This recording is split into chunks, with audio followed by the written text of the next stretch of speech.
no existe una lista oficial de las ciudades que forman parte, que se encuentran, ¿no?, en este anillo de oro. Pero podemos ubicar las ciudades principales, saliendo de Moscú, que es Sergiev Posad, Переславль-Залесский, Rostov, Yaroslavl, Kostroma, Ivanovo, Suzdal y Vladimir. A veces se visitan todas las ciudades, a veces no se visitan todas, depende, ¿no? Nosotros vamos a conocer algunas de estas ciudades. Para mí es importante que ustedes tuvieran una idea general de qué es el anillo de oro, cuáles son las ciudades, según mi punto de vista subjetivo, ¿no?, más destacadas, que tienen más cosas interesantes, pero obviamente las otras ciudades también vale la pena conocerlas, no digo que no, pero en una clase no podemos abarcar todas, ¿no? La distancia, por cierto, entre las ciudades, como pueden notar, es bastante pareja. En promedio son 70 kilómetros. 70 kilómetros, lo que es la distancia que supuestamente podía recorrer un caballo, ¿no?, sin tener que sustituirlo por otro, por uno más descansado. Entonces vamos a empezar de esta ciudad que se llama Sergiev Posad, que está, como hemos dicho, a la distancia de 70 kilómetros más o menos de Moscú. Y lo más importante que tiene Sergiev Posad es el monasterio de la Trinidad y de San Sergio, que podemos decir que fue fundado en el siglo XIV, pero obviamente la mayor parte de sus construcciones se da a los siglos siguientes, ¿no? Este monasterio no es cualquier monasterio, tiene un nombre especial, se llama Laura. Yo no conozco ningún equivalente en el castellano, en el español. ¿Qué significa Laura? Laura significa, porque hay una graduación, los monasterios o conventos en la religión ortodoxa se reciben cierta categoría según lo que tienen en su territorio, según no sé si tienen escuelas, seminarios, tienen escuela de coro, escuela de iconografía, ¿no?, por su importancia, digamos. Entonces, Laura es en la categoría de los monasterios ortodoxos, pues es el grado superior. Solamente hay 2 Lauras en Rusia, que es la Laura de la Trinidad de San Sergio, de la que vamos a hablar ahora, y otra Laura que está en San Petersburgo. Aquí está una, de la que vamos a hablar, aquí está la otra. En San Petersburgo, que lleva el nombre. ¿Se corta mucho? Veo que aquí escriben que se corta mucho. No, bueno, yo se escucho bien. ¿Sí? No, se escucha bien. Debe de ser el internet de la otra persona. Sí, entonces sí. Por favor, si podría revisar. Ok. Entonces, decía que en Rusia, el día de hoy, existen solamente 2 Lauras, existen solamente 2 monasterios de este grado superior. Aunque en la época soviética eran mucho más. Por favor, sí podrían silenciar sus micrófonos porque se oye un ruido externo. Muchas gracias. Y entonces, esta Laura, la Laura de Santísima Trinidad y San Sergio, recibe este estatus en el año 1744 por la orden de la zarina Isabel, que recibió en la historia calificativo un nombre, un apodo de ser la zarina alegre, la hija de Pedro el Grande.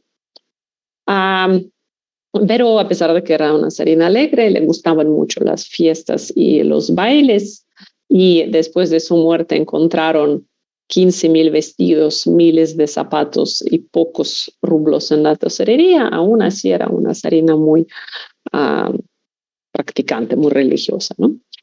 Además, algo muy importante, esta Laura se encuentra bajo el patronaje del patriarca actual ortodoxo ruso, es Cirilo.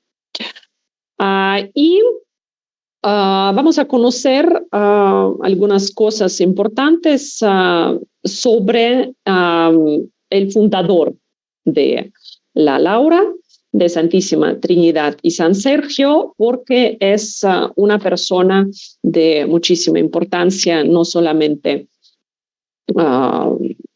para la religión ortodoxa rusa, sino también fue un hombre muy destacado de su época y influyó de alguna manera en la política, influyó en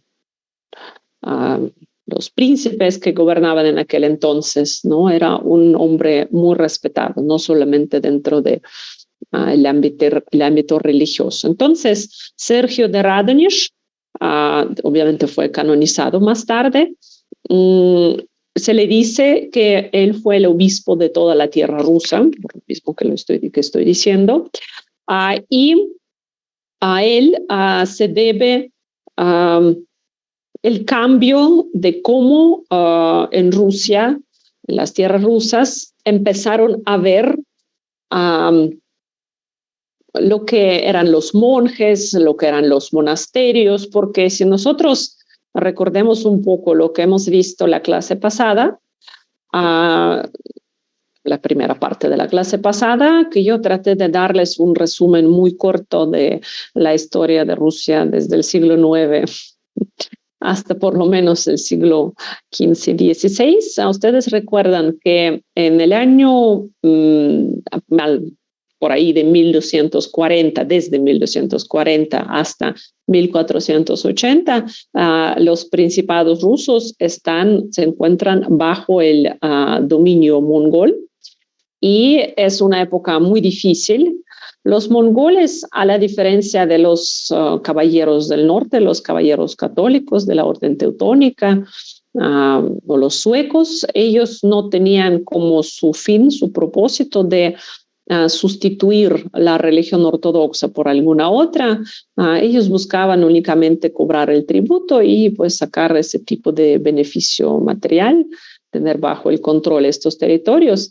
Entonces, no podemos decir que la Iglesia ortodoxa quedó reprimida durante estos más de 200 años, pero obviamente había problemas, había dificultades. Los mongoles atacaban una ciudad y destruían la ciudad completa sin importar si había templos, iglesias, catedrales. A veces la gente se trataba de resguardarse y se encerraba, por ejemplo, lo que pasó en la ciudad de Vladimir, en una catedral, y entonces los mongoles le prendían fuego a la catedral, la quemaban junto con la gente que estaba dentro. Entonces, no lo hacían intencionalmente, no más hacían sus destrucciones y, por desgracia, durante estos 200 años fueron destruidas muchas iglesias, muchos templos, se perdieron obviamente muchos íconos, ¿no? Si hablamos de lo material, ¿no? Muchos libros religiosos, sagrados, ortodoxos y pues obviamente muchos monjes también fallecieron. Pero, y también hay que decir que no solamente son destrucciones de ese tipo que sufrieron los principados rusos, sino también hubo una caída del espíritu y, por ejemplo, las tierras y los principados que se encontraban cerca de Kiev, porque en Kiev también se encuentra otra Laura, Laura de las Cuevas, el monasterio de las Cuevas de Kiev, era como el centro de la religión ortodoxa en el siglo, por ejemplo, XIII, principios del siglo XIV. Todavía los principados y las tierras cercanas todavía tenían más fuerza espiritual, emocional, pero más hacia el norte era más pesado, más complicado, tiempos oscuros, gente oscura. Los monjes a veces se iban a los bosques, lo que ahorita vamos a ver, y fundaban en los bosques tratando de protegerse, de conservar, ¿no?, su espiritualidad y pues, hacer algo. Ahí fundaban monasterios a veces construían iglesias. Entonces, San Sergio de Radonjić, realmente su nombre es Bartolomeo o Bartolomé. Sergio, este nombre ya lo recibe más tarde. Radonjić es un topónimo, es el nombre de la ciudad de donde proviene digamos, él. Y él nació en el año 1319, justo en la mitad, digamos, de esta época, ¿no? Del dominio mongol en los principales rusos. Y él era un niño que creció en la familia de Cirilo y María, y desde muy temprana edad él sentía que le interesaba y que quisiera dedicar su vida servicio al Dios, ¿no?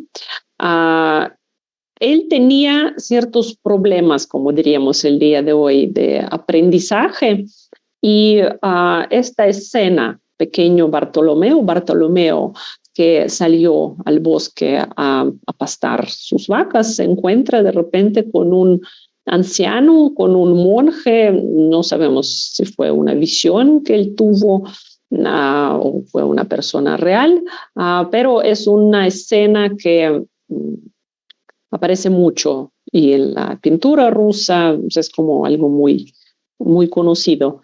¿Y qué sucede? Sucede que el niño pequeño todavía, Bartolomé, le platica, le comenta, supongamos que era un monje, que tenía problemas de estudiar, no le salía bien la lectura, se le complicaba mucho, y él le gustaría aprender a leer mejor y más rápido, más pronto, porque quisiera leer los libros sagrados, ¿no?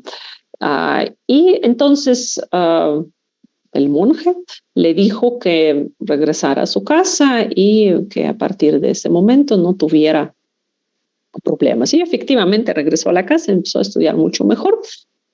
Él quisiera entrar en algún monasterio y empezar a dedicar su vida al Dios. Por favor, si podrían apagar el micrófono. A dedicar su vida al Dios. Pero sus papás no le dieron este permiso. Solamente después de la muerte de ellos, él junto con su hermano Esteban se van a los bosques y empiezan la construcción de una iglesia, una capilla de la Santísima Trinidad. Estamos hablando de alrededor de 1335, más o menos.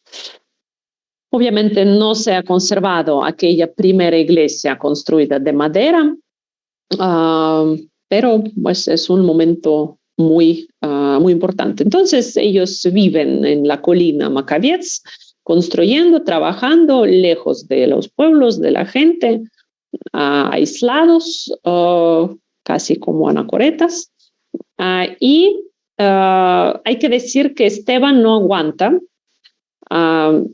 emocionalmente, yo creo, más que nada, y se va. Deja a Bartolomé solo, trabajando, y Esteban se va a un monasterio cercano y va a estar regresando a visitar a su hermano y le va a estar trayendo comida. Y en una ocasión de estas visitas, Bartolomé vio que su hermano, Esteban vio que su hermano Bartolomé le estaba dando de comer a un oso, o sea, que trataba a un oso como si fuera, como pueden ver, también es una escena muy famosa de la vida de este santo ortodoxo.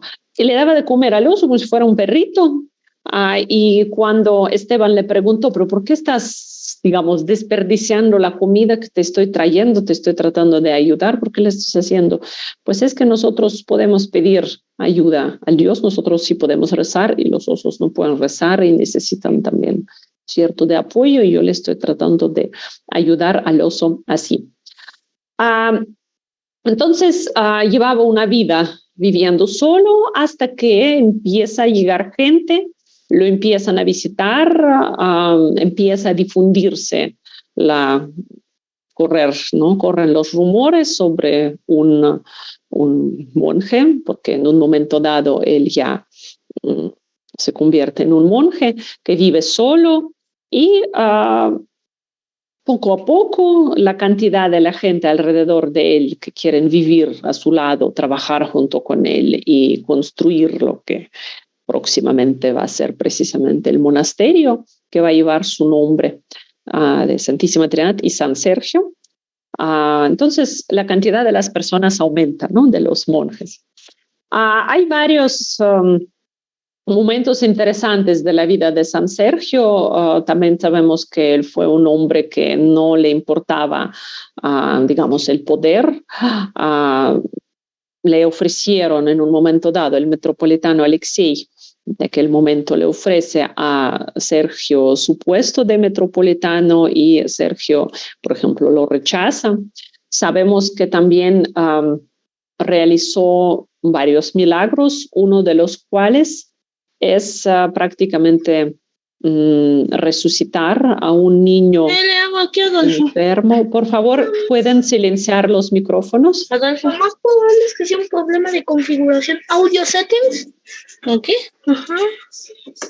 Por favor, ¿podrían silenciar los micrófonos? ¿Qué pasa? El micrófono. Muchas gracias. Entonces, sabemos esta historia cuando digamos, una persona que vivía cerca, ¿no? En las localidades, en los pueblos cercanos de esta montaña, de la colina Macabietz, conoció, se enteró de que Sergio podía ayudar, podía curar a los enfermos y ocurre a él para pedirle ayuda, para ayudarle a su hijo que estaba gravemente enfermo. Pero mientras el papá va al monasterio donde se encuentra San Sergio, bueno, Sergio, nada más todavía no le podemos poner el prefijo San, todavía no lo canonizamos. Entonces, mientras el papá va y viene, resulta que el niño fallece, o sea, cuando llegan a la casa ven que el niño ya está muerto y papá dice, bueno, pues ya voy a ir y voy a traer un ataúd. Y mientras el papá va por el ataúd, entonces en este momento regresa y encuentra que Sergio pues, resucita prácticamente, ¿no? Al niño, aunque dice que no fue él, fue el Dios. O, por ejemplo, una visión de la Madre de Dios que se presentó ante Sergio y otro monje, Miquei, que está aquí del lado. Estaban rezando en una celda y en este momento, en un momento dado, Sergio sintió que iba a pasar algo muy importante, avisó, ¿no? al otro, a su compañero. Salieron a la celda, a la otra celda cercana y vieron ahí mucha luz. Como pueden ver aquí en esta imagen, Sergio puede ver la luz divina y la Virgen y hablar con ella. Ella viene acompañada por los apóstoles Pedro y Juan, pero Miquei no puede verla, no puede aguantar. Y Sergio le pregunta a la Virgen, más bien le pide apoyo porque le preocupa el destino o el bienestar más bien del monasterio que él fundó. Y la Virgen le dice que realmente siempre el monasterio se va a quedar bajo su manto. Y es cierto, parece a veces impresionante, increíble, pero hasta en la época soviética con este monasterio sucedieron cosas que no le podemos encontrar una explicación lógica, ¿no? Cuando en plena época soviética, estando el monasterio ya cerrado a culto, de repente a Stalin se le ocurre volverlo a abrir, o sea, devolverle el estatus de darle oportunidad de renovar su vida religiosa, ¿no? Cuando la plena época antirreligiosa de la propaganda antirreligiosa. También otra escena importante, otras imágenes, cuando Sergio vio una gran cantidad de pájaros volando en el cielo y una voz anunció que él tendría tantos discípulos cuantos pájaros encuentra. ¿no? Y eran 20. Realmente, a pesar de que no parece tantos, pero 20 discípulos es mucho porque cada uno de estos discípulos va a fundar otro monasterio. Entonces, el siglo XIV, gracias a él, gracias a Sergio de Radonjić, empieza el florecimiento, ¿no? Como la época de oro religioso de la religión ortodoxa, ¿no? De la difusión de la religión ortodoxa, de aparición de muchos monasterios, muchos monjes, ¿no? Entonces también es algo muy importante. Esta escena que ustedes pueden encontrar, pueden ver acá, Sergio hablando con Dmitri Donskoy. Dmitri Donskoy está aquí, es un príncipe del Principado de Moscú, que se atrevió a intentar dejar de pagar el tributo a los mongoles. Estamos hablando de 1380 más o menos, y junta un ejército muy grande y con este ejército que no solamente era de su principado, une bajo su mando la gente de otros lugares, de otros principados, que realmente todavía en el siglo XIV no podríamos decir que estamos hablando, por ejemplo, del pueblo ruso. Ellos no se ubicaban todavía como rusos, ellos se ubicaban perteneciendo cada uno a su principado.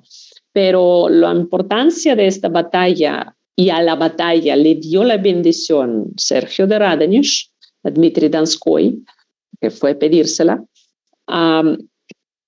porque la batalla va a terminar con victoria de Dmitri Donskoy, que saliendo de ese campo de batalla, toda esta gente de procedencia eslava empezaron a ubicarse como un solo pueblo, no como pertenecientes, ¿no? A diferentes principados rusos. También a San Sergio, Sergio de Radonjić le presta, digamos, a Dmitri Donskoy 2 monjes suyos que eran Peresviet y Aslabia, y antes de que empezara la batalla sucede este duelo entre uno de los monjes que había dado a Dmitri Donskoy Sergio, que es Alexander Peresviet, y un mongol de la Horda de Oro, Chilubi. Supuestamente el duelo terminó con la muerte de los 2 guerreros. Se clavaron los picos, ¿no? Ellos en el mismo momento, pero supuestamente Alexander Peresviet, el monje de San Sergio, aguantó sentado en la silla de caballo un instante más. Entonces, supuestamente ganó él, y el duelo es como algo ritual, ¿no? Un ritual antes de que empezara la batalla. Aquí está la batalla del campo Kulikovo en contra al general mongol Mamay en el año 1380. Sabemos que Sergio de Radonjić estaba rezando durante todo este tiempo que estaba pasando la batalla, y él había predicho que iba a terminar con la victoria de los rusos de Dmitri Donskoy. San Sergio fallece el 25 de septiembre de 1392, y un detalle interesante, que sabemos que él mismo, los monjes en aquel entonces, ellos mismos durante su vida tallaban sus ataúdes de madera. Entonces, él también se preparó su ataúd, ahorita lo vamos a ver, lo vamos a conocer porque se conservó hasta ahora. Un detalle curioso, porque hasta dormían en estos ataúdes. Al mismo tiempo, los nobles rusos, ya en los siglos posteriores, en el siglo XVIII, XIX, o hasta también XVII, no solamente en Rusia, también en Europa, la nobleza, la aristocracia, ellos no dormían en la posición horizontal, o sea, como no dormimos nosotros en las camas, así normales, acostados, por superstición, porque tenían miedo de estar así acostados como si fuera un ataúd, ¿no? Y los monjes, imagínense, hasta dormían en sus propios ataúdes. Obviamente no todos, pero también existía esa práctica. Él pidió que cuando muriera lo enterrarían fuera de la muralla del monasterio porque no se consideraba, no se sentía digno de ser enterrado en su territorio. Obviamente lo entierran en el territorio del monasterio a pesar de que lo que le había pedido y dentro de 30 años sacan su ataúd, sus restos, lo abren y encuentran que su cuerpo, bueno, su cadáver está completamente intacto, no tiene algún olor diferente y entonces podemos decir que pues eso fue uno de los siguientes milagros, ¿no? Que también dio la señal de que no era cualquier monje, no era cualquier hombre de la iglesia, sino la decisión de que lo van a canonizar próximamente, pues fue tomada también, ¿no? Tomando en cuenta este hecho. Entonces, nosotros ahora ya sabemos que el monasterio de Santísima Trinidad de San Sergio, podemos decir que fue fundado en 1337 con la construcción de Sergio, que era Bartolomé, y su hermano Esteban, la catedral, la iglesia de Santísima Trinidad. Y con tiempo, obviamente, el monasterio, que después va a ser Laura, siguió creciendo, ¿no? Y la cantidad de los monjes que tenía y obviamente en construcción, ¿no? Nikon, en varias también iconos, en varias imágenes, dibujos, aparece San Sergio junto con su alumno y su sucesor, Nikon, que también tuvo mucha importancia en la ampliación y la digamos, dirección ¿no? del monasterio después de la muerte de Sergio. Y aquí podemos ver que efectivamente Sergio de Radonjić ha sido canonizado oficialmente. Y vamos a conocer este monasterio un poco más. Obviamente tiene mucha construcción en su territorio. Les voy a decir que esta Laura de Trinidad de San Sergio, hasta el día de hoy es el centro de la religión ortodoxa rusa, como yo creo que el monasterio de las Cuevas de Kiev, según lo que yo entiendo, es el centro de la religión ortodoxa ucraniana, ¿no? De la iglesia ortodoxa ucraniana. Y tiene muchas construcciones, tiene varias partes este monasterio, igual que otros. Tiene una parte que se visita, tiene otra parte que no se visita, tiene sus seminarios, sus escuelas, etcétera, ¿no? Es grande. Y ustedes presten atención que también el monasterio está rodeado por una muralla, es como si fuera una fortaleza. En aquel entonces era muy importante porque eran tiempos intranquilos, no se podía esperar ayuda de otro lado, ¿no? Y si los enemigos atacaban, a los monjes tenían que poder y tener con qué defenderse y efectivamente tenían sus cañones. Ahorita vamos a ver en qué momento aguantaron un sitio, un asedio de casi varios meses. Entonces, aquí para nosotros lo que es más importante, la Catedral de Santísima Trinidad, que es esta pequeña, la Catedral de la Asunción, el campanario y también el refectorio. ¿No? Tiene, repito, tiene las celdas donde viven los monjes, tienen sus escuelas, tiene una parte donde no tenemos acceso.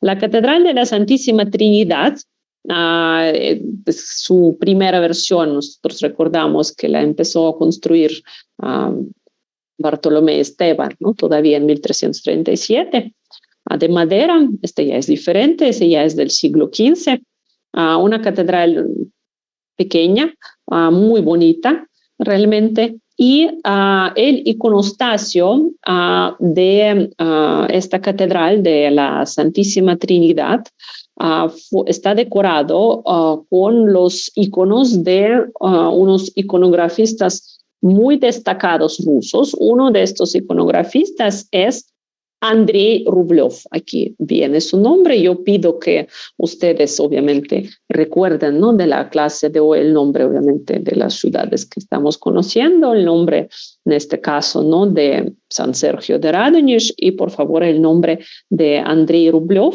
No vive el siglo XIV como San Sergio, vive más tarde, 1400.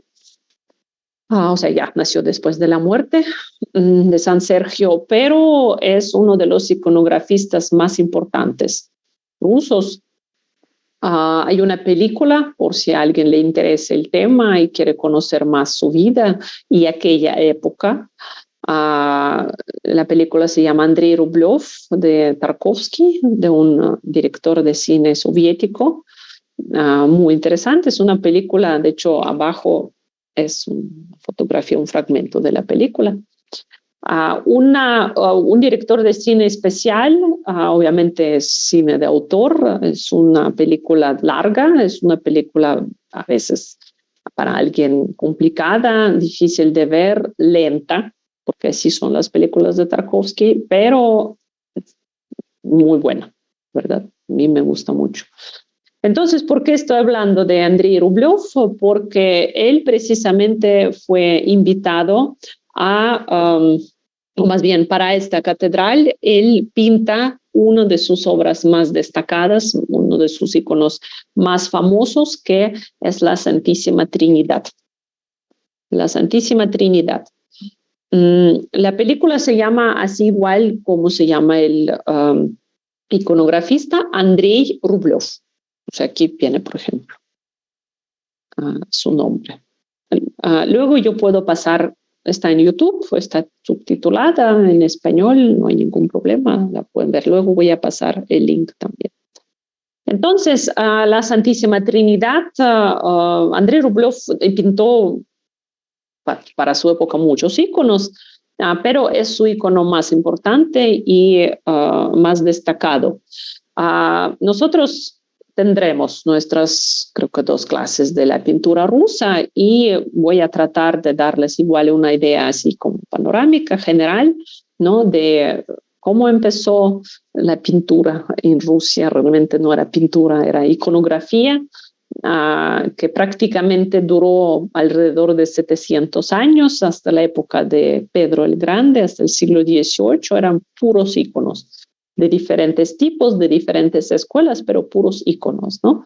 Entonces ahí conoceremos a diferentes escuelas de iconografía y sus diferencias, pero bueno, en este caso, el día de hoy hablaremos sobre 2 iconos antiguos. En este caso, este icono ustedes pueden ver que fue pintado, aquí vienen líneas de como separación sobre unas tablas que se secaban, se cubrían con una mezcla especial y sobre esta mezcla ya se pintaba la imagen. En esta película de la que yo mencioné, se habla del trabajo de Andrei Rublev, de su conflicto con la sociedad en aquel entonces. Hay que decir que él hizo una pequeña revolución en la iconografía, porque antes, o sea, hasta el momento cuando él crea sus obras más destacadas, los iconos se pintaban de otra manera, ¿no? El propósito era más bien, no siempre, pero muy seguido, asustar a la gente. Por ejemplo, el profesor, o más bien el maestro de Andrei Rublev, que era Teófanes el griego, pintaba, como decían, con una escoba. O sea, eran líneas muy bruscas, iconos muchos como ángulos muy esquemáticos, ¿no? Y además las caras de los santos eran caras no de consolación, no de perdón, no de paciencia, no del amor. Eran caras muy severas, caras muy duras, que estaban recordando de los pecados, además, por ejemplo, siempre en la salida de cada iglesia, siempre ponían una escena del del juicio final, y tenía que tener cierto tipo que la gente saliendo de la misa pues traería esa sensación de miedo, ¿no? Como que asustar a la gente. André Rublev dijo que no le va a hacer así, que no quería asustar a la gente, que llegar al Dios se debe llegar al Dios de otra manera, por medio del amor, no por medio del miedo. Entonces, en este caso, nosotros vemos a 3 ángeles que obviamente representan al Padre, Hijo y Espíritu Santo. Ellos todos en un círculo se ven entre ellos, por ejemplo, así. Y el último ángel ve la copa. La copa es el símbolo que está presente en este icono en todos lados. Miren, por ejemplo, está la copa, la forma de la mesa, ¿no? Que es el altar, también es la copa. La forma de sus alas también, forma de una copa. Los iconos así tenían que ser muy esquemáticos. Los iconografistas ortodoxos no tenían como fin tener como resultado que los santos o no sé, la Virgen, Jesucristo, parecieran a personas reales. No tenían ese propósito. No sé, había un canon que se debería de respetar y no podían pintarlos como querían. No hay mucha decoración, como ustedes pueden notar en la imagen de la derecha.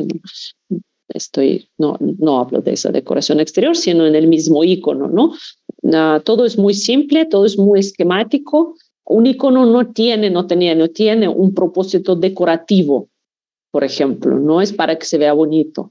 No, un icono le ayuda o le sirve a una persona para poder hablar con el Dios o con el santo. Cuando llega a una iglesia, por ejemplo, las iglesias son oscuras, no nada debe de distraer la atención de una persona que viene a rezar. Delante del icono sí puede haber velas o algo, pero no así, ¿no? Entonces, pues este es el sentido.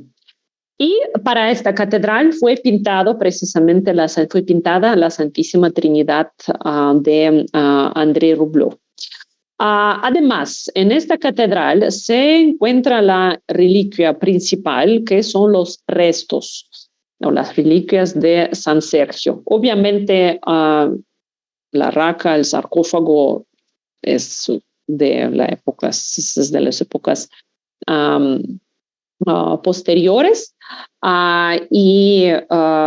que apareció después, que yo veo que hay una pregunta en el chat y trataré de contestarla al final de la clase, por favor.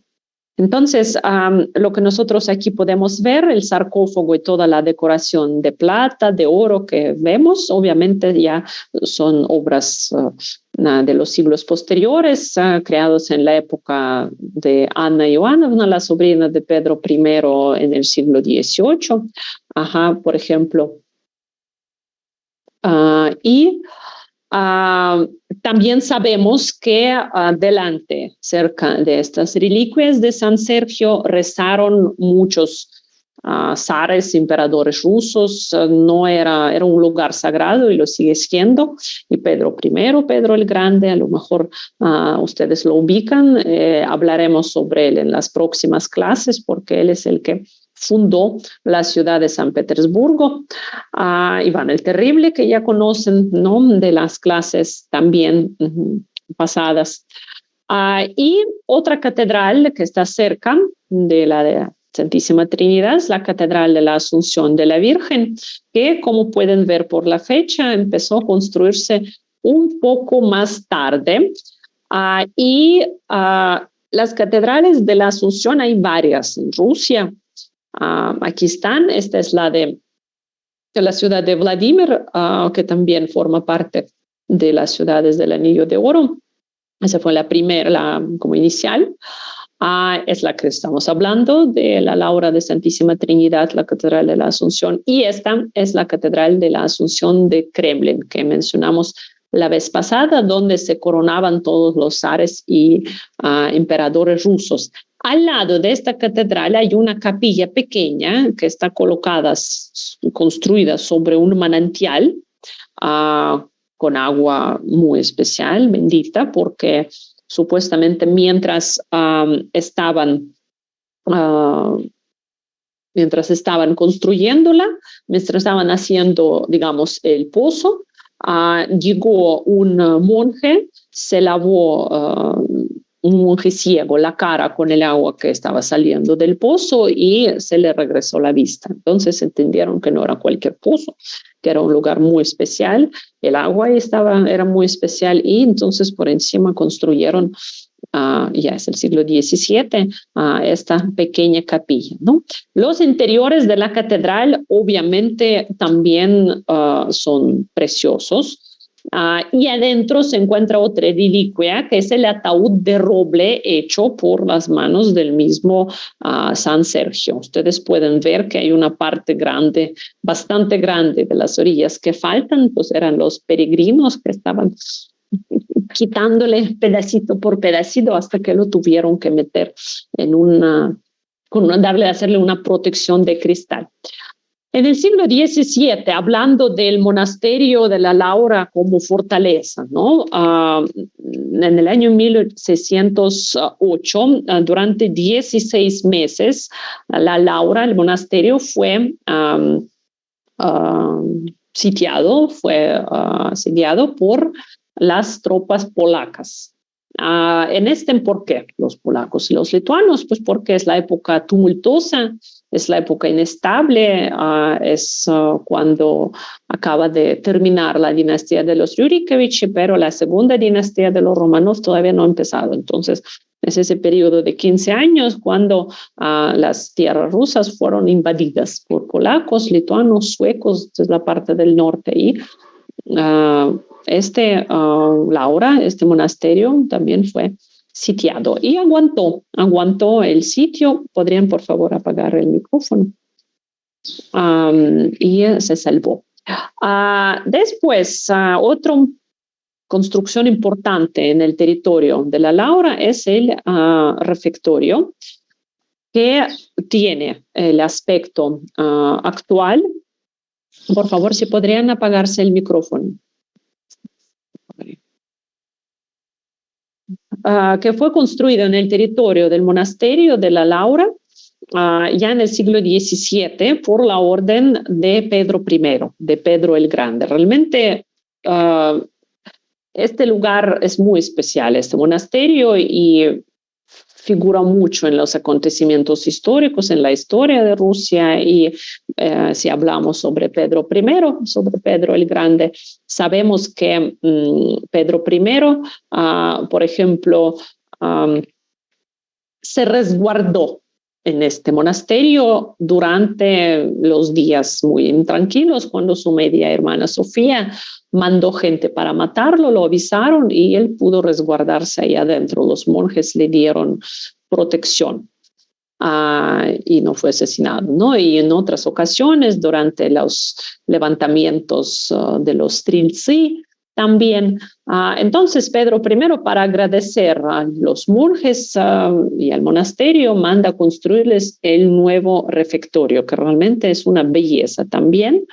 Es impresionante. Además, tiene algo muy especial porque la manera de cómo está construido, está hecho, no tiene columnas, ¿verdad? No tiene nada no tiene soportes, ¿no? Para el techo, para la bóveda, porque realmente son las vigas metálicas que sostienen las bóvedas, ¿no? No hay pilones, no hay nada de ese tipo. Es una construcción no solamente muy bonita, sino también muy interesante. Miren, también tiene su iconostasio en una parte, ¿no? También es importante que aquí dentro del refectorio, en el templo del refectorio, se elegían los patriarcas ortodoxos hasta que fuera reconstruida la Catedral de Cristo Redentor de Moscú, que es la catedral principal. El patriarca actual ya fue elegido allá, pero los anteriores a él aquí, en ese refectorio, como lo que esté pasando más o menos en la Capilla Sixtina, ¿no? Cuando eligen al siguiente papa. Es un lugar importante, como pueden ver. Y El campanario de la Laura, que es el más alto de Rusia, ya es una construcción también más tardía. Como pueden ver, el monasterio tiene construcciones de diferentes épocas, pero también hay que decir que sí combinan entre sí, ¿no? Porque en otros lados se ve más marcada esta diferencia. La construcción del campanario empezó con Isabel, con la hija de Pedro I, es el cuarto del siglo XVIII, y terminó en el gobierno de Catalina II, que ya es finales del siglo XVIII. Antes de la revolución, el campanario tenía 42 campanas, tenía varias campanas importantes, las más grandes, pero como pueden imaginar, con la revolución en la época soviética, el monasterio, la Laura, fue cerrado a culto. Yo creo que, no me acuerdo bien, la vez pasada mencioné algo de la política antirreligiosa, a lo mejor si no lo vuelvo a repetir. Tenemos que tomar en cuenta que oficialmente había libertad de culto en la Unión Soviética, pero los monasterios, iglesias, catedrales se explotaban, se destruían, se cerraban, se reconstruían, siempre bajo algún pretexto, ¿no? Porque, no sé, era necesario abrir aquí una sala de cine, este espacio, reconstruirla, o una estación de metro, o un gimnasio, una alberca. O necesitaban precisamente este terreno, este espacio para una construcción tal. Entonces, siempre encontraban pretextos. No podían borrar así de una vez la historia de más de 1000 años de la Iglesia Ortodoxa rusa en Rusia. O sea, no lo podían hacer, pero lo estaban tratando de hacer de todas las maneras posibles e imposibles. Entonces, desde arriba, las campanas desde arriba del campanario las tiraban, las que no se rompían, como podemos ver aquí, por completo, las rompían con martillos, ¿no? La gente local creyente llegaba al monasterio y se llevaba trocitos de estas campanas rotas, y después, ya en los años 50, más tarde, hasta el día de hoy, se vuelven a fundir las campanas según estas muestras, o sea, sacan la composición exacta por esa muestra, qué porcentaje de qué metal tenían. Ahí en esa película, Andrei Rublev de Tarkovsky, hablan también de la técnica de cómo se hacen las campanas. No era difícil fundir una campana, pero era difícil que sonara. Si se viola tantito la proporción de tal metal, no suena diferente o suena mal. Ahí se habla también en esa película de esto. Entonces, hay unas campanas que sobrevivieron, por ejemplo, el Cisne y Nikhonovsky, estas dos sí.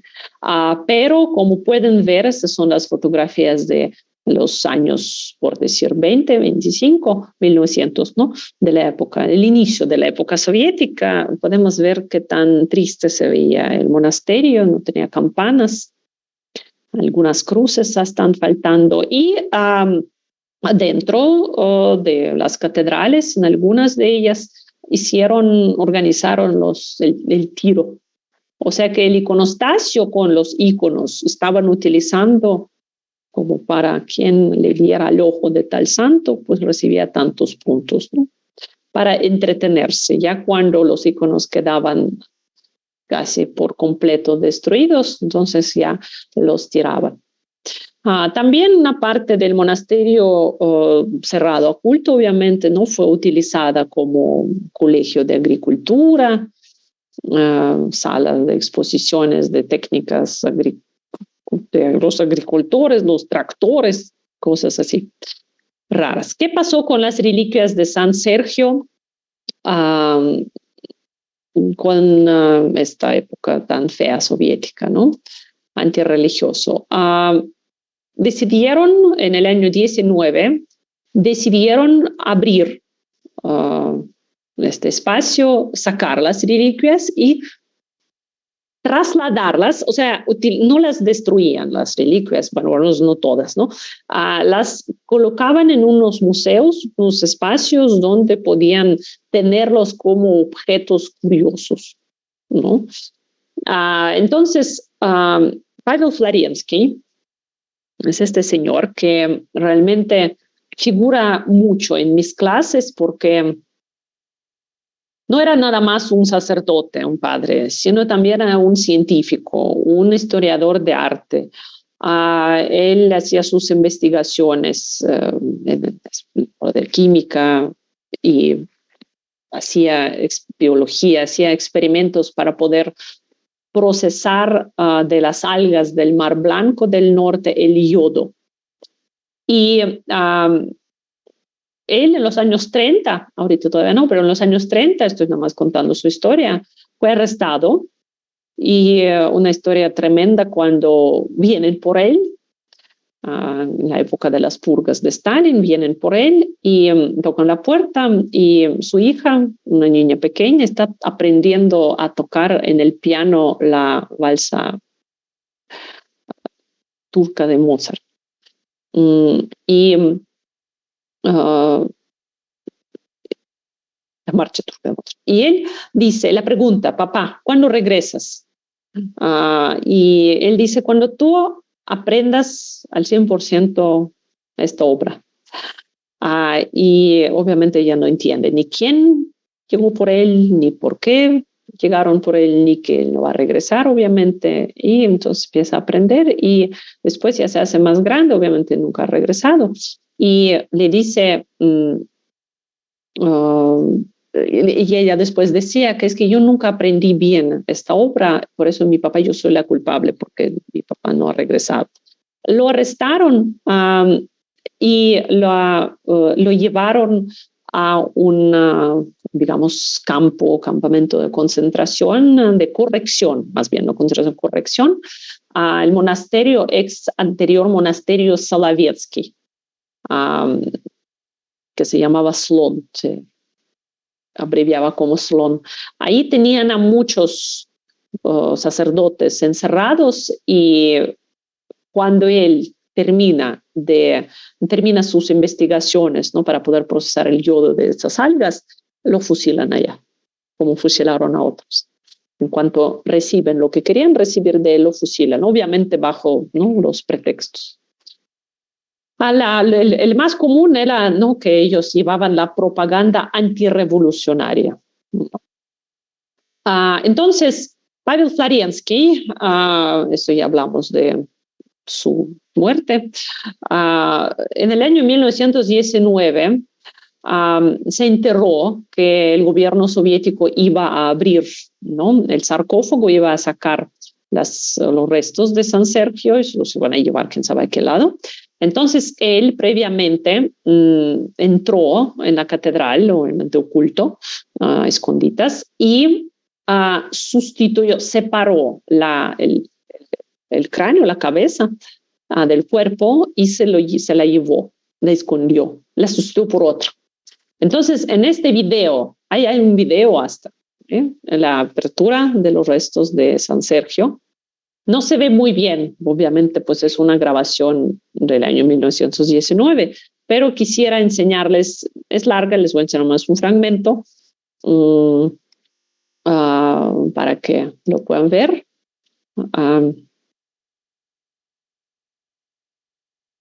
Aquí está.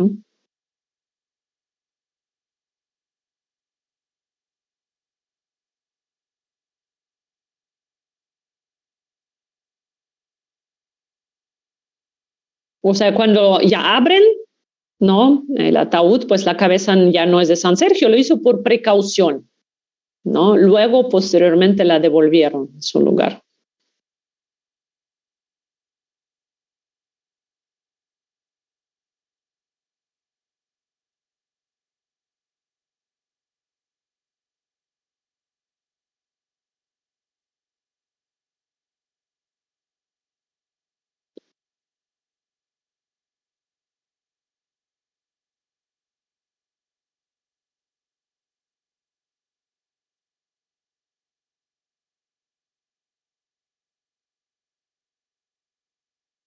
El patriarca, de hecho, pedía a Lenin, le escribía cartas que no fueran a cerrar este monasterio como un lugar no solamente sagrado, bueno, sagrado pues no era un punto importante para los bolcheviques, pero como un lugar donde sucedieron muchos acontecimientos históricos, pero aún así, ¿no?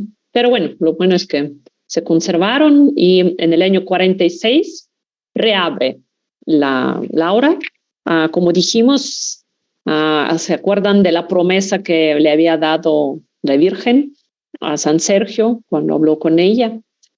De que siempre el monasterio, la Laura, iba a estar bajo su manto. Entonces, no hay otra explicación porque después de la Segunda Guerra Mundial, que termina en el 1945, ¿no? Es otra etapa de las purgas de Stalin. La primera es el año 37, 38, 39, antes de la Segunda Guerra Mundial, y la otra etapa es el año 46 y para allá. O sea, obviamente no era una época como tranquila, no, pero algo sucedió con Stalin, por algo tomó esa decisión.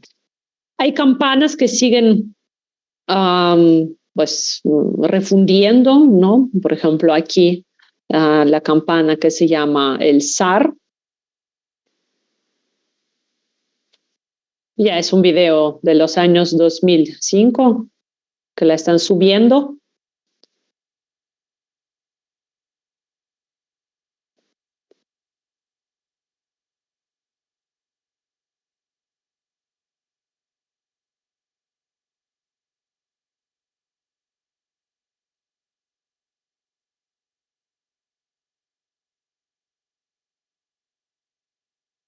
Son momentos importantes, por lo menos hablando de este monasterio, de esta Laura. Entonces, conocimos a la primera ciudad del Anillo de Oro y yo creo que la más importante, aunque pues lo más importante que tiene es esta Laura, pero como vieron, es un lugar de muchísima importancia y yo espero que alcance a transmitírselos.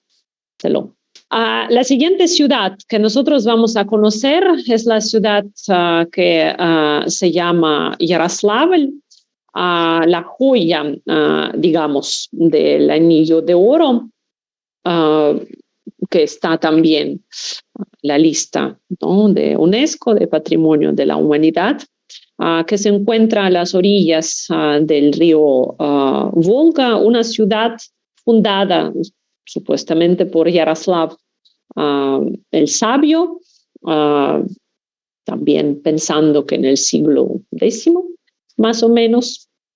Aquí está Yaroslav el Sabio, en una época muy interesante, suya, muy bonita, cuando Rusia empieza a salir gracias también a los matrimonios internacionales. Sus hijas y sus hijos se casaban, los hijos con las princesas de otros países y sus hijas se casaron, por ejemplo, Ana, la hija de Yaroslav el Sabio, se casó con el rey de Francia, otra hija se casó con el rey de Hungría, otra con el de Noruega, Harald.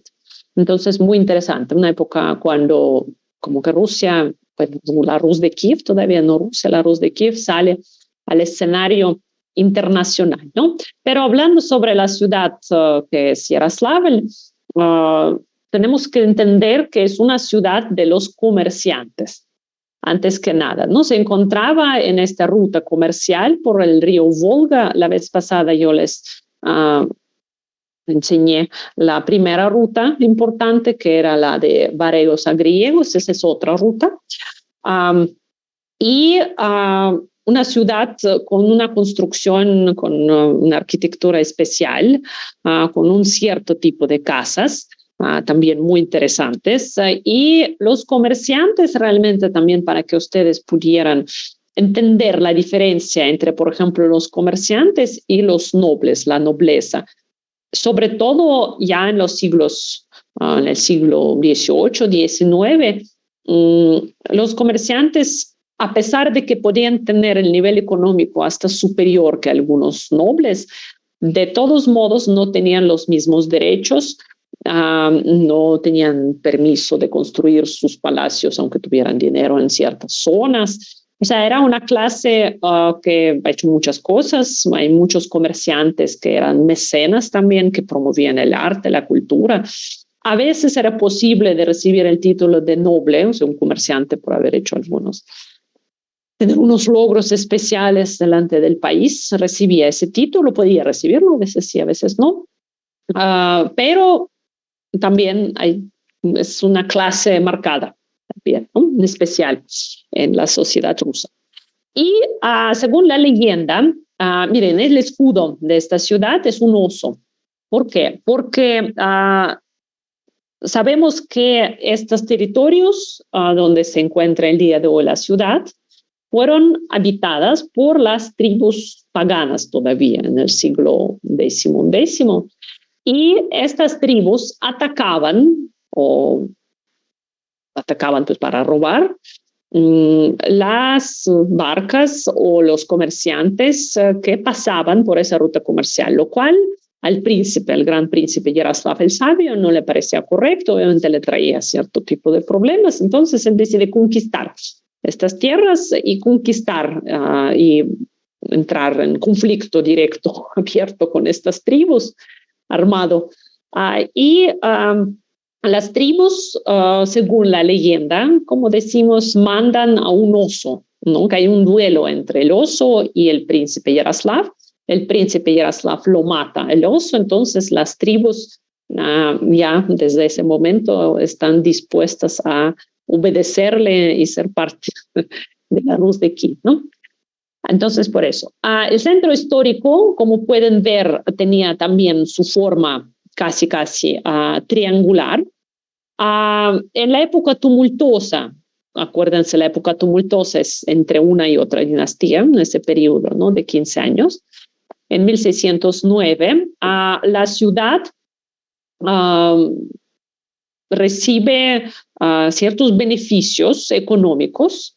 No sabemos que los mongoles destruyeron la ciudad de Yaroslavl, no tenemos esa información, pero sabemos que del punto de vista del comercio en la época tumultuosa y hasta la época de Pedro el Grande les fue muy bien a los de Yaroslav, a sus comerciantes. ¿Por qué hasta la época de Pedro I? Porque Pedro I, buscando la salida al mar, la encuentra en el norte, ¿no? Y nosotros estamos como más hacia la parte del sur, ¿no? Entonces, como que esta ruta comercial, el río Volga pierde su importancia porque pues salen otros puntos importantes, ¿no? Pero en la época de Catalina II, la ciudad recibe el estatus de ser una ciudad principal de una cierta gobernación, de una cierta provincia, y recibe donaciones de la tesorería, se abren diferentes pues, edificios de diferentes funcionarios, parques, universidad, se empiezan a imprimirse ahí los periódicos, ¿no? Bueno, o sea, como que sale mucho hacia adelante y sabemos que Alejandro Dumas también visitó esta ciudad y en su viaje que hizo por Rusia y le gustó mucho. Después de la revolución, si hablamos sobre el año 1918, es un año, bueno, menos de un año, porque la tercera revolución rusa es octubre del 17, pues ahí a principios de 1918, cuando empieza la guerra civil ya en la Unión Soviética, futura Unión Soviética, la ciudad de Yaroslavl quedó muy afectada y hubo muchos levantamientos en contra de los bolcheviques. ¿Por qué? Porque muchos comercios, muchos, como diríamos, empresarios allá, comerciantes que tenían sus negocios pequeños y grandes, los bolcheviques, su política con la que empezaron era la nacionalización de las plantas, fábricas grandes y pequeñas y medianas y hasta peluquerías. Entonces, sí, pues hacer el negocio, obviamente quedan muy afectados los comerciantes de Yaroslavl y muchos alzamientos, muchos levantamientos. En la época soviética, la ciudad sufrió muchas reconstrucciones, muchos cambios, por desgracia. Hay otras ciudades del Anillo de Oro que no sufrieron tanta reconstrucción en la época soviética, pero esta sí. Vamos a conocer algunas cosas más importantes de Yaroslavl. Por ejemplo, es una de sus plazas principales donde está el monumento a Yaroslav el Sabio y cerca está la capilla de Nuestra Señora de Kazán. El icono de la Virgen de Kazán, creo que en la clase pasada lo he mencionado, si no, creo que sí, vuelvo a recordar la historia, es uno de los iconos milagrosos ortodoxos rusos. Su historia, pensamos que empieza en la época de Iván el Terrible, cuando la ciudad de Kazán fue tomada, era capital del Kanato de Kazán. Fue tomada la ciudad de Kazán, hubo varios intentos que emprendió Iván el Terrible, al final de cuentas la toma, y la población local no era ortodoxa, ¿no? Profesaba otras religiones y hubo mucho problema, ¿no? Con ellos, y las iglesias que construían ellos los quemaban. Entonces una niña pequeña de unos 9 años, Matrona, tuvo un sueño, una visión, le apareció la Virgen y le indicó dónde la niña tenía que dirigirse y buscar cierta profundidad en la tierra, en el lugar donde acaba de quemarse después de un incendio una casa. Debería de encontrar esta imagen, el icono.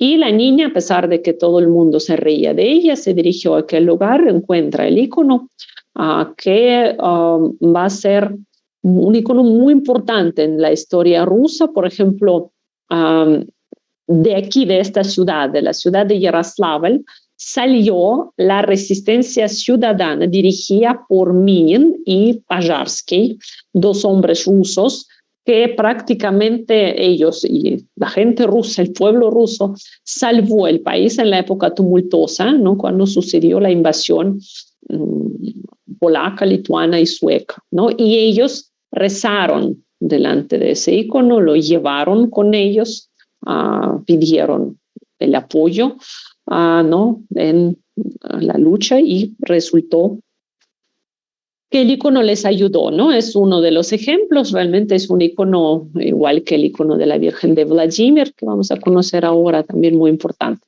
La ciudad de Yaroslavl se quemó muchas veces, igual que otras ciudades medievales rusas, que en su mayoría fueron construidas de madera. Ese punto ya lo hemos tocado en la clase pasada. Yo ya comenté que la construcción de piedra era 10 veces más cara, y además en la época de la invasión mongola, del dominio mongol, muchas técnicas quedaron perdidas, olvidadas, ¿no? Entonces esta ciudad también sufrió muchos daños. Y la ciudad de Yaroslavl también se asocia con el primer teatro en Rusia, pero ya es el año 1756, o sea, ya es el siglo XVIII. Estamos hablando como diferentes puntos importantes de diferentes épocas, ¿no? Que tienen que ver con esta ciudad. Fyodor Volkov, un hijo que adoptó un comerciante local de Yaroslavl, en vez de ayudar a su padre en sus trabajos de comerciante, él estaba muy aficionado a lo que era el arte y el teatro. Pero ¿qué teatro había hasta la mitad del siglo XVIII? Eran espectáculos como privados que hacían los nobles, los terratenientes en sus casas, en sus propiedades, en sus fincas. Los actores eran los mismos siervos de la gleba que actuaban para ellos, o había espectáculos en las ferias, pero así como teatro, edificio y una compañía de teatro que era como estatal, no, de esta ciudad oficial, no había. Y Fyodor Volkov, a la edad de 20 años, junta a una compañía pequeña de sus amigos actores, y él viaja a San Petersburgo, a Moscú, conoce ahí a las compañías de teatro italianos que dan ahí sus espectáculos, y empieza poco a poco a desarrollar pues esto, ¿no? De dar espectáculos. La emperatriz Isabel, la que ya mencionamos varias veces la clase de hoy, la zarina alegre, la hija de Pedro I, se entera, porque es su época, de este joven Fyodor Volkov, que está tratando de sacar adelante su compañía de teatro, y ella le da la oportunidad de estudiar y le da la oportunidad, financia la construcción del primer teatro, y a partir de este momento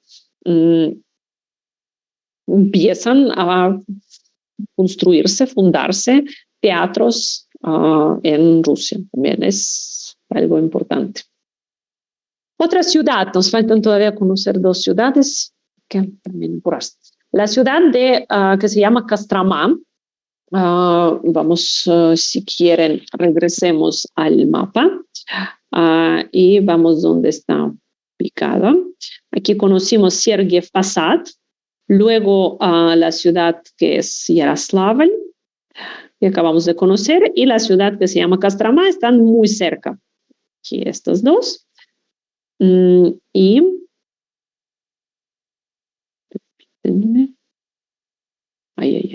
me pasé. La ciudad que se llama Kostromá fue fundada alrededor del año 1152. Era parte del Principado de Moscú. Era una ciudad pequeña relativamente, por ejemplo, a la diferencia de la siguiente que vamos a conocer, que es la ciudad que se llama Vladimir. Esta ciudad sí fue capital hasta en un momento, la ciudad de Kostromá no. Le decían pájaro fénix a esta ciudad por la cantidad de los incendios que sucedieron, y raramente los incendios de la ciudad de Kostromá también jugaron su papel de ser como un impulso para el desarrollo de la misma. O sea que sí era, obviamente, fueron daños muy graves, muy fuertes, pero al mismo tiempo se reconstruyó muchas veces y cada vez podemos suponer que mejor. Con esta ciudad, también hablando de lo más importante, está relacionado este ícono, el ícono Feodorovsky o la Virgen de Teodoro. Las vírgenes, ustedes las pueden, viendo varios iconos rusos, notar que se parecen bastante. Realmente hay tres tipos de vírgenes principales en la iconografía rusa. La Virgen de la Ternura, que es esta, la Virgen de Gitria, que tiene al niño Jesús en un medallón, o lo tiene sentado aquí abajo, y la orante, que tiene las dos manos así ¿no? levantadas. Esta Virgen, la de Teodoro, se parece a la siguiente que vamos a conocer más al rato, al siguiente icono de Vladimir. La diferencia es que esta parte, la rodilla, la pierna del niño, aquí en este caso está descubierta, ¿no? ¿Cuál es la historia? La historia dice que el icono original, ¿no? Su primera versión, fue pintado por el evangelista Lucas en el siglo I, y lo encontraron en una capilla en una ciudad rusa, Garadets. Ahí precisamente en esa ciudad murió Alexander Nevsky, del que hablamos, el príncipe de la vez pasada que hablamos sobre él. En el siglo XIII, en el lugar de aquella pequeña capilla, va a ser construido un monasterio. Y se suponía que el icono se quemó en una de las campañas de castigo de los mongoles. Pero el príncipe Vasily, estamos hablando del siglo XIII, cazando en los bosques cerca de la ciudad de Kostromá, vio sobre un árbol este icono. Trató de acercarse hacia él, se acercó, pero lo trató de tomar, de quitar, de agarrar.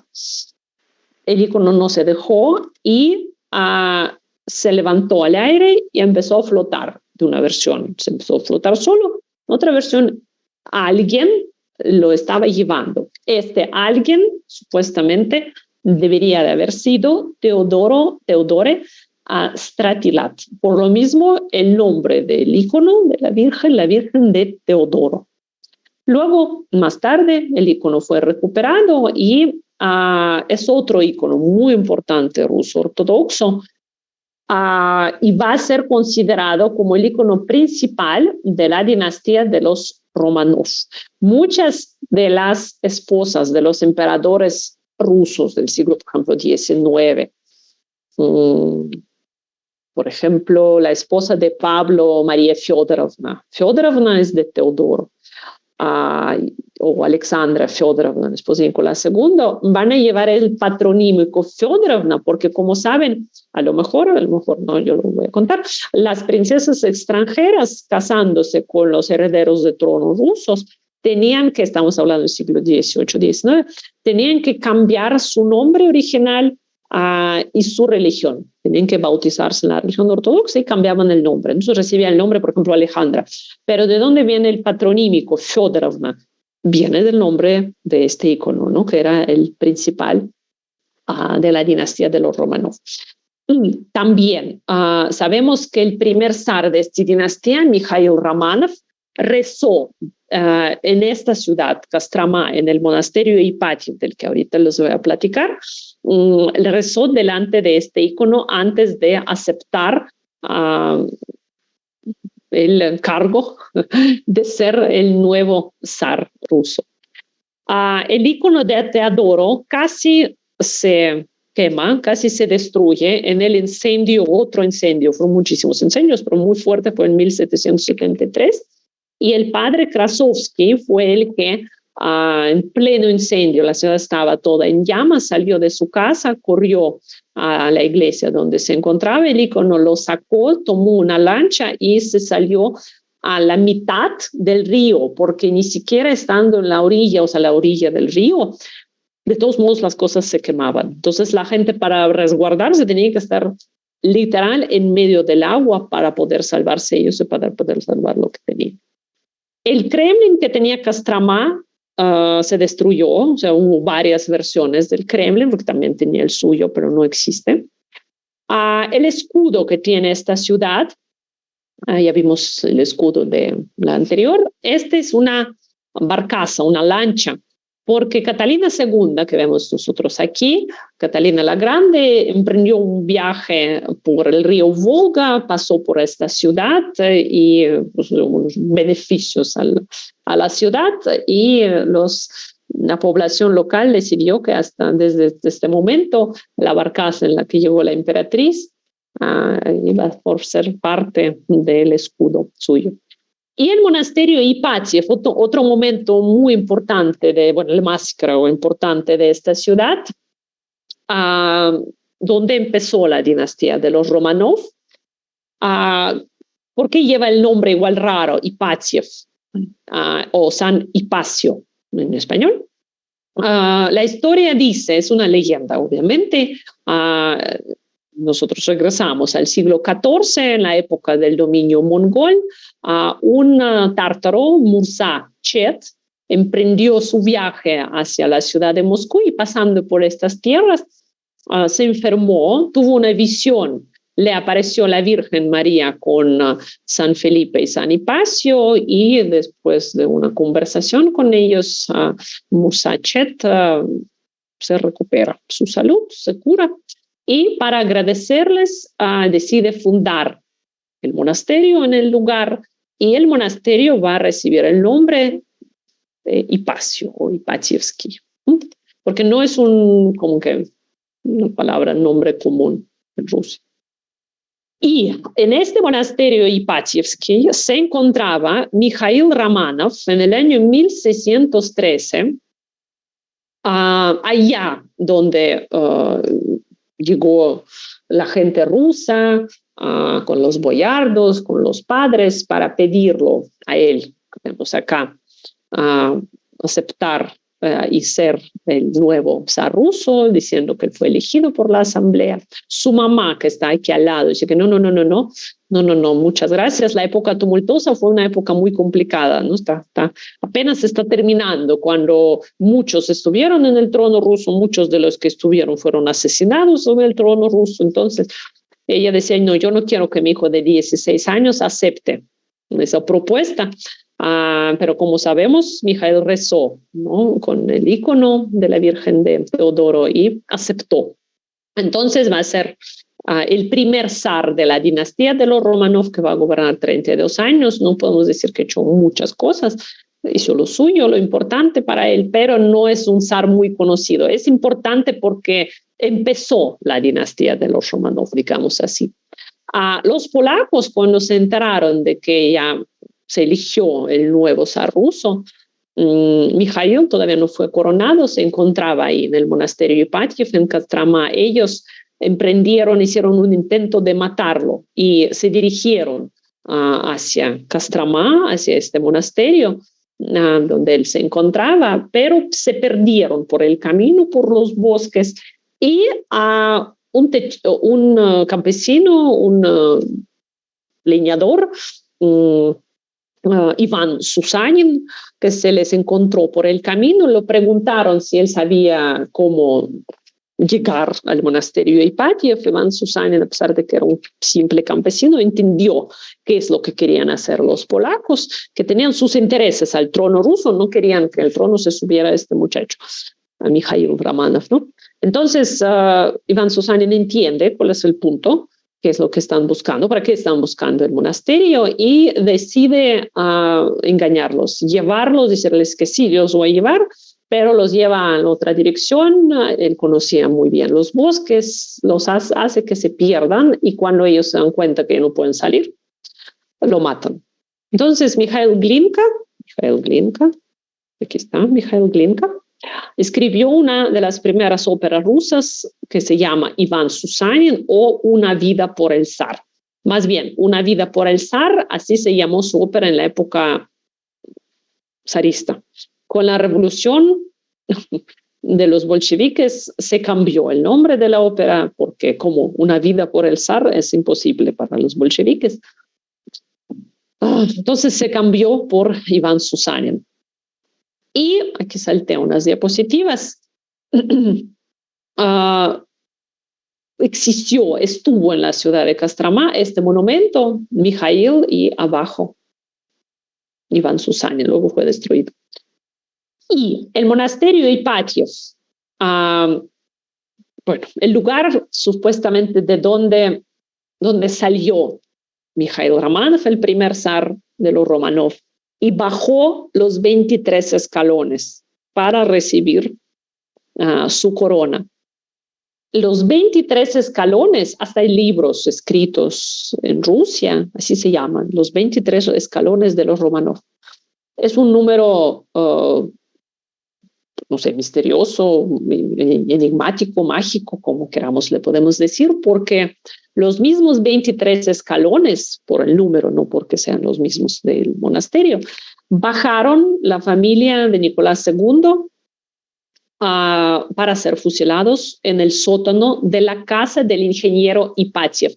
Presten atención que el monasterio Ipatiev, donde empezó la dinastía de los Romanov, llevaba ese nombre, Ipatiev. Y la casa donde ellos van a ser fusilados, que no tiene nada que ver, esos dos Ipatiev son diferentes, pero es una coincidencia, y en el nombre del lugar, el apellido por lo menos, ¿no? Y cantidad de los escalones que ellos bajaron, y el primer zar se llamó Mijaíl y el último zar oficialmente era Mijaíl. ¿Por qué? Porque Nicolás II abdicó el trono el 2 de marzo de 1917 a favor de su hermano Mijaíl. Entonces la dinastía de los Romanov empezó con un Mijaíl. Otra cosa que Mijaíl fue zar un día, porque también abdicó el trono el 3 de marzo del 17, pero como sea, es un detalle interesante. Cuando se festejan los 300 años de los Romanov en 1913, como pueden ver, hay muchas fotografías. Ese es el pórtico, precisamente los 23 escalones que está bajando aquí Nicolás II, ¿no?, del monasterio. Hacen una visita allá, toda la familia, el emperador, la emperatriz, sus hijas, su hijo, los festejos, y se funde el monumento que no se construyó, no se completó su construcción, y en la época soviética, miren en qué lo convirtieron. Arriba pusieron una figura de leño, utilizaron la base. Y la última ciudad que nos falta por conocer el día de hoy es la ciudad que se llama Vladimir. También bastante importante para nosotros. ¿Por qué? Porque fue capital de la parte noroeste de Rusia en el siglo XII-XIII, antes de que se elevara, digamos, y se convirtiera en un principado muy fuerte, el Principado de Moscú, ¿no? Entonces, resumiendo, digamos, la primer capital era Novgorod, donde llegó Rюrик en el siglo IX, luego Kiev, y por eso la Rus de Kiev, luego Vladimir, y luego Moscú, y luego San Petersburgo, luego otra vez Moscú. Hay varias versiones cuál de los príncipes Vladimir fundó esta ciudad. La versión más comprobada, digamos, que fue Vladimir Monomach o Monómaco. El gorro que ustedes ven aquí y probablemente ya han visto pasar por algún lado o figurar en algunas películas, el gorro de Monómaco, a veces lo asocian con este príncipe, aunque él nunca lo utilizó, ni siquiera existió este gorro en su época. Vladimir Monómaco recibió de su abuelo Constantín Monómaco, el emperador bizantino, por una victoria militar, una corona, unas regalias de coronación, una corona pequeña. Y en base de esa corona, realmente no era una cosa grande, no son como las coronas europeas grandes, no, era como unas ciertas regalias, pues. En base de esa corona, más tarde se fabrica este gorro, que también no sabemos si era un trabajo bizantino o un trabajo oriental. Y este gorro se utilizó por los zares rusos en la ceremonia de la coronación. Ustedes recuerdan que el primer zar coronado ruso era Iván el Terrible. Se coronó con este gorro, y los siguientes, hasta que en el siglo XVIII se empieza a utilizarse para esta ceremonia de la coronación la gran corona imperial, como que se sustituye el gorro por la gran corona imperial. Pero sí lleva el nombre de ese príncipe, pero nunca lo llevó puesto. Entonces, la ciudad de Vladimir, como dijimos, se convierte en la capital de las tierras rusas. Y cuando se convierte en la capital de esas tierras, con el príncipe Andrei Bogolyubsky. Es el siglo XII, va a ser el siglo XIII, también va a ser una ciudad importante. Andrei Bogolyubsky, para que lo ubiquen, para que lo recuerden, era hijo del fundador de Moscú. A él, a Yuri Dolgoruki, el fundador de Moscú, le encargó la construcción del primer Kremlin. Y Andrei Bogolyubsky, este príncipe, él, a la diferencia de su padre, no quería gobernar en Kiev, nunca no le interesaba. Él quería vivir en esta zona, que realmente va a ser más tarde Rusia, porque Kiev ya sabemos que pues, son otras tierras. Él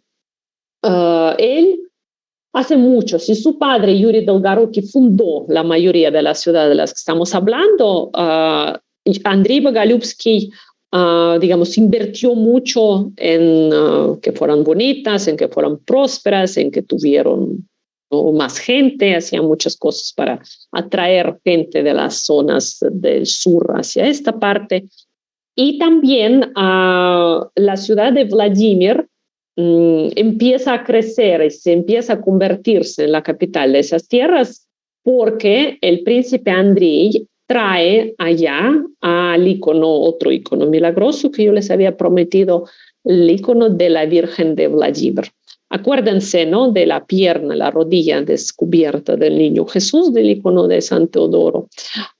Es la misma versión de la Virgen de la Ternura, pero aquí es un poco diferente ese detalle. También nosotros pensamos que el icono fue pintado por el evangelista Lucas de un lado, del otro lado mucho más tarde, pero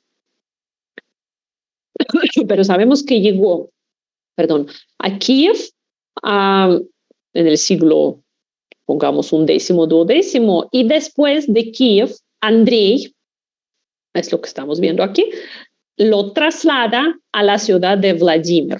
Realmente él tenía otra intención, él quería llevarla a la ciudad que se llama Rostov. Pero por el camino, él tuvo una visión, le apareció la Virgen y le dijo que no quería que la llevara a Rostov, sino a Vladimir. Y él, obviamente, cumplió lo que ella le había dicho, y a partir de este momento, el ícono se encontró por un tiempo allá en Vladimir. En el lugar donde el príncipe Andrei tuvo la visión, él mandó construir su residencia Bogolyubova, de donde él va a gobernar esas tierras. Y ahorita voy a regresar, es que quiero enseñar. Y para colocar el ícono en un lugar muy especial, él manda construir esta catedral de la Dormición de Vladimir. Ahora vamos a regresar a hablar del ícono. El ícono, la Virgen de Vladimir, es otro ícono importante, otro ícono milagroso, que también sabemos que fue pedido por los moscovitas en el siglo XIV para poder protegerse del ataque de Tamerlán. El ícono salvó la ciudad de Moscú, y los moscovitas ya no lo devolvieron a los de Vladimir, así se lo quedaron, y se encuentra el día de hoy en una capilla especial construida para conservarlo, cerca, como que pegado a la Galería Tretchikov, de la que también vamos a hablar. Nosotros hablaremos sobre este ícono porque es muy importante. La ciudad de Vladimir, con la llegada de Andrei Bogolyubsky, la llegada de este ícono crece. Aquí están por fechas, ¿no?, cómo se está ampliando la ciudad antigua de 1108. Y es lo que se le agregan puertas, entradas, calles que cruzan toda la ciudad. Y una de esas puertas, la puerta dorada o puerta de oro, se conservó hasta el día de hoy. Obviamente no es el límite de la ciudad ahora, sino está en el centro histórico. En la época del ataque, de la conquista, ¿no?, de los mongoles de esas tierras, la ciudad de Vladimir fue devastada y la catedral original fue quemada. La catedral es algo muy importante, es la catedral de la Dormición, y según el modelo o el tipo de esa catedral se van a construirse las otras catedrales. Miren, aquí está. Esa es la de Vladimir, que fue primera que se mandó construir en el siglo XII, Andrei Bogolyubsky. Luego está la de Moscú y la de que acabamos de ver, la de la hora de Santísima Trinidad de San Sergio. Es una catedral muy bonita, hermosa. También tenemos que decir que Andrei Bogolyubsky va a trasladar la cátedra de Metrópolis de Kiev a Vladimir y, bueno, posteriormente ya de Vladimir a Moscú, ¿no?, en el siglo XIV. Dos palabras nada más sobre esta catedral, sobre su construcción. Tenía que ser la construcción, la catedral más bonita de aquel entonces, tenía que superar por su belleza y por su tamaño las catedrales de la Santa Sofía, la de Kiev, la de Novgorod, la de Pskov. Dicen que su cúpula más alta era de 33 metros, su piso fue cubierto con un mosaico de mayólica, de la loza, ¿no?, de cerámica, con las láminas doradas. O sea, era algo increíble, impresionante. No vamos a pensar que solamente los artesanos y arquitectos rusos fueron capaces de construirla, no fue así.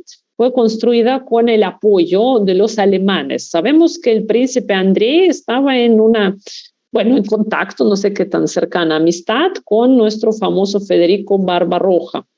Y sabemos que, lo sabemos, está comprobado porque se encontraron regalos que hecho Barbarroja a Andrei, por ejemplo, este objeto, que no es un trabajo ruso. Y sabemos que muchas técnicas extranjeras y alemanas se utilizaron en la construcción de esa catedral. Acuérdense que las catedrales e iglesias que hemos visto antes son más pequeñas y no hubieran podido construir en el siglo XII una catedral de ese tamaño, simplemente porque no conocían las técnicas y cómo construirlas. Y aquí muy importante, Andrei Rublev, del que hemos hablado con su Santísima Trinidad, que pintó para la Catedral de la Trinidad allá en Monasterio San Sergio, es el único lugar, esta catedral de la Dormición de Vladimir, es el único lugar donde se conservaron sus frescos. O sea, sus íconos sí hay, existen varios, se puede conocerlos, pero los frescos de Andrei Rublev se conservaron solamente acá. Acá es donde lo van a escuchar si van a ver la película, ahí donde van a hablar que él tenía que pintar, porque fue invitado para pintar el interior de la catedral, porque también va a suceder un incendio, su versión inicial preciosa se va a desaparecer, entonces la van a reconstruir y lo van a invitar para decorar sus interiores. Y él es donde va a decir que no quiero pintar la escena del juicio final tal como me lo piden, porque no quiero asustar a la gente. Es donde va a ser el conflicto que ustedes van a conocer en la película. Al final de cuentas, lo va a pintar así como él lo quiere pintar. Y esa es la pequeña revolución suya, no en la iconografía.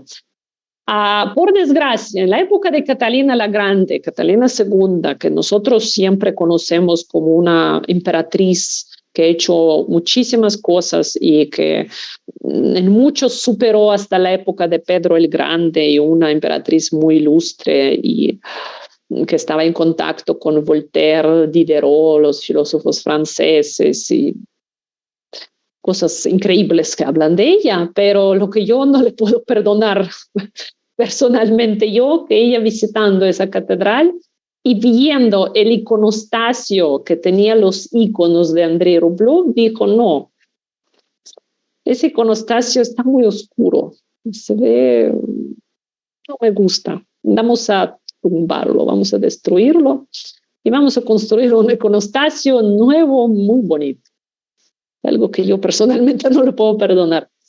Pero los frescos, o sea, el interior sí se conservó. El iconostasio no, pero el interior sí. También ahí guardan una reliquia de Alexander Nevsky. Ahí está el sepulcro, como el panteón también de los grandes príncipes, empezando de Andrei Bogolyubsky, ¿no? De los Rurikevich también, hay unos que están enterrados ahí. Y esa reliquia, ¿no? Una parte de reliquias de los restos de Alexander Nevsky se guardan allá, porque realmente la mayor parte de sus restos está en la Laura de Alexander Nevsky en San Petersburgo.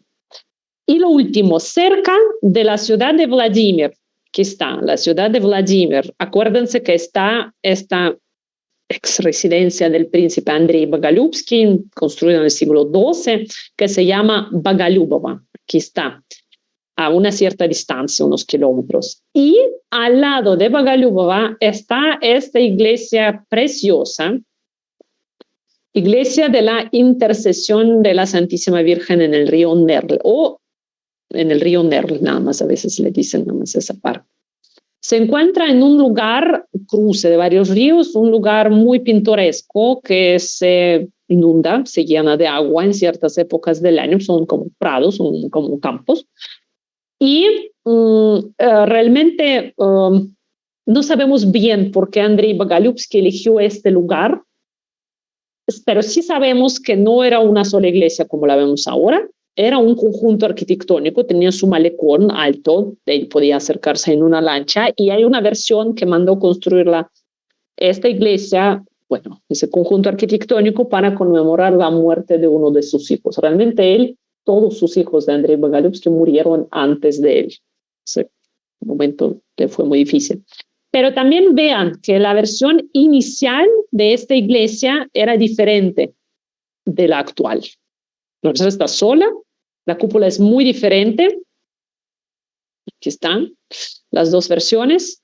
Y en su construcción, que también en la construcción de esa iglesia sabemos que participaron los artesanos o los arquitectos alemanes, el mismo Federico Barbarroja, porque también estos detalles, lo que son grifones, leones que decoran la fachada no se utilizaban, no existían en Rusia en el siglo XII. Sabemos que también las proporciones de esta iglesia no es muy alta, es nada más de 10 metros, pero aquí se respetó lo que es este número, la secuencia Fibonacci, es el 1,618 y hasta el final. Las proporciones que de repente no se respetan, la naturaleza, el caracol, las hojas, es este número que se utilizó. Adentro no tiene muchas cosas, varias veces se reconstruyó en el siglo XIX, no tiene nada, pero por su aspecto arquitectónico, por cómo se ve, por el lugar tan pintoresco, por su historia, pues también es una de las cosas muy interesantes que vale la pena conocer en el Anillo de Oro. Entonces, la clase de hoy conocimos estas pocas realmente ciudades, pero según mi punto de vista las más interesantes, las que sin duda vale la pena visitar. Yo espero que haya sido interesante la clase. Yo espero que tienen ganas de conocerlas. La próxima clase nosotros vamos a conocer ya la ciudad, empezar a conocer la ciudad de San Petersburgo. Ustedes, yo quisiera que tuvieran esta idea, ¿no? De cómo es Moscú, de cómo es la provincia rusa, porque lo que nosotros vamos a conocer en San Petersburgo no tiene nada que ver con lo que estamos viendo. Es una ciudad totalmente europea y así fue construida, intencionalmente europea. Pedro I tenía su conflicto personal con Moscú, con Kremlin, y la trató de hacer así, diferente. Algunas preguntas que tienen, yo les agradezco mucho su atención y vi que había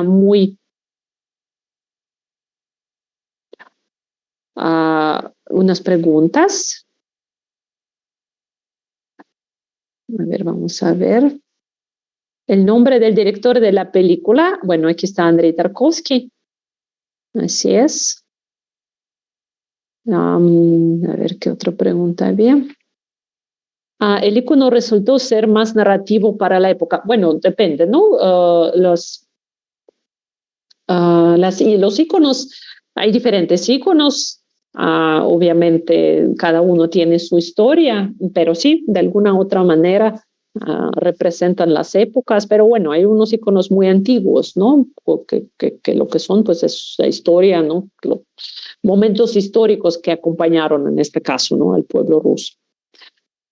Está en el río Nerl. A ver, vamos a regresar. ¿Dónde viene el nombre? Aquí está, en el río Nerl, o Nerli.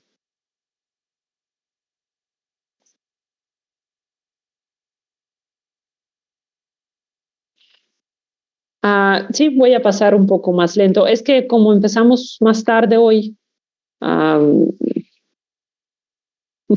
que pasarlas un poco más rápido, pero sí, voy a tratar de tenerme más tiempo en las diapositivas. Sí, ya sé, a mí también me gustan mucho y me gusta mucho hacer también esas presentaciones. Muy bien. Bueno, pues si no tienen preguntas, más preguntas, les recomiendo mucho ver esa película de Andrei Rublev. Yo les advierto que es una película difícil de ver, no es como películas de Hollywood. Tienen nada que ver, ahí van a conocer Rusia del siglo XV en unos tiempos muy difíciles, muy cruel. Esa película estuvo prohibida en la época soviética durante muchos años por diferentes motivos. Pero Tarkovsky habla ahí no solamente sobre la época del siglo XV, ¿no? En Rusia, que sin duda también lo es, también habla del conflicto entre un artista y la sociedad, ¿no? Porque él también, qué bueno que les gusta el director, porque también Tarkovsky estuvo en su conflicto con las autoridades soviéticas. Sabemos que se fue se tuvo que irse al extranjero y al final ya nunca regresó y murió allá. Bueno, muy bien, ahí ya están pasando los links de la película. Pues ya la próxima clase me dicen si alguien la vio y qué tal les pareció. Bueno, pues sobre esta película es muy buena. Además, les recomiendo verla a lo mejor hasta 2 veces. De la primera vez no todo queda como que claro. Muy bien. Bueno, pues muchas gracias a ustedes. Entonces, si ya no hay más dudas. No, ¿verdad? Bueno, gracias a ustedes y entonces nos vemos la próxima clase. Bonita tarde y bonita semana. Gracias.